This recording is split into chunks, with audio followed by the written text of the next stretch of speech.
Hey everyone, it's Brian again, checking in on Tuesday. Forgive my lateness. I was on vacation the past 2 weeks and have been out of town, so I'm just getting back into this now. I've only actually been at the internship at DC Historical Society one day since the last submission, and that was today. The big news is that our collection is moving back in. That started yesterday, Monday. So everyone there is very excited to actually have their physical materials in the building again. Starting to look like this internship is going to be more about organizing the library and kind of setting it up for the next volunteers or patrons to use the services, like making instructions about how to use the materials and where to find things for volunteers that work there, more so than about actually conducting reference work, which is somewhat disappointing for me, but they are not expecting to have the actual reference library open until mid-August at this point, which doesn't leave a lot of time for me to actually interact with patrons. So we may be limited, or we may be open on a limited basis to some people who have been friends to us in the past to come in and do research before we're fully open to the public. So may have some interaction with the public, but it doesn't look like we're going to be fully open. So that's that. Move is happening. It's gone smoothly so far. For the materials that we had a lot of time with prior to the move, they were arranged in order that they would go into the new building. So the movers have just been able to kind of unload the truck and walk them to the shelf, and that's been pretty easy.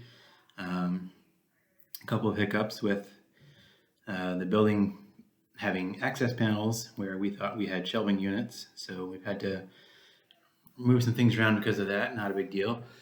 Some things got less attention before the move, so they need more organization.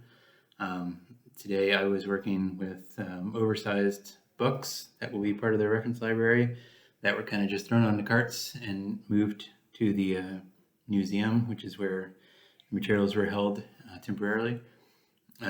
So in dealing with those, I got to learn some practical implementation of the Library of Congress classification system. I was organizing those by their call numbers. So I learned that NA is architecture. We have a lot of architecture books in the collection. So a lot of NA prefix books, and local history is, for DC, is F191 through 205. So maybe I'll remember those for later. So those are a lot of the collection in the library has those prefixes. So that's kind of what's been happening at work. Let's talk about the readings a little bit. Imposter syndrome, yes, of course, I've heard of it. Experienced it quite a bit in my career or careers. I was kind of lucky enough to come out of college and, well, not straight out of college, but anyway, my first real career, I was pretty immediately successful, fortunately, and maybe became overconfident. And then 5 years into that job, I switched careers entirely, 180 degrees, and did something I had no real experience with, professionally at least. And that was real challenging in terms of feeling like you're going to be found out by your employers and let go, which didn't happen, and just took a little while to get the hang of things. But yeah, it's definitely something I've experienced in the past. This field study, I've been pretty fine. Everyone's been very casual and nice to me, so I have not felt like I'm tricking anyone into getting this internship. So professional identity, I have kind of always considered myself the kind of person behind the person, and what that means is like just kind of being like the knowledgeable person behind the scenes, kind of the back office person who kind of knows the ins and outs of things, sees the bigger picture, but not necessarily the public face of things. That's not something I feel particularly well suited to. So I would be the person supplying information to the person who is going to be justifying decisions and talking to investors, whatever, et cetera, like that. So I don't think fundraising would be a particularly strength of mine. So I just like to be kind of the behind the scenes expert, I guess. That's kind of how I see my professional identity. Hard work and loyalty are values. Strengths, like seeing the bigger picture, critical thinking. I think those are things I excel at.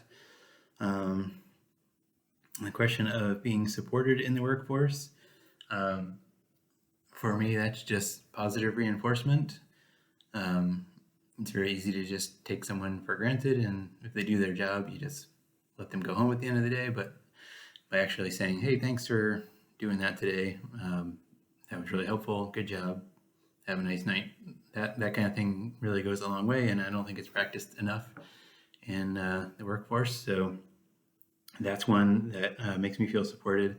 Also, like a freedom to mess up and make mistakes. Like, everyone's going to make mistakes, and if your employer, coworkers say, hey, it's no big deal, that happens to everyone, whatever, it's not the end of the world, we'll fix it, don't worry about it, that kind of thing really helps me, because sometimes I feel like if I make one mistake, then I'm all automatically like on the bad list, and then playing from behind after that point. So in the ways I feel unsupported, in previous jobs, I've had employers that kind of just never interacted with the employees unless something was wrong. Like, when you never get feedback unless there's a mistake, that's like very unsupportive for me, I guess. Like, feels like the only time they notice you is when you're messing up. So that's a way to not support your employees. Anyway, I'm going to leave it at that. Sorry for the late submission again, and I hope to hear from all you soon. Cheers.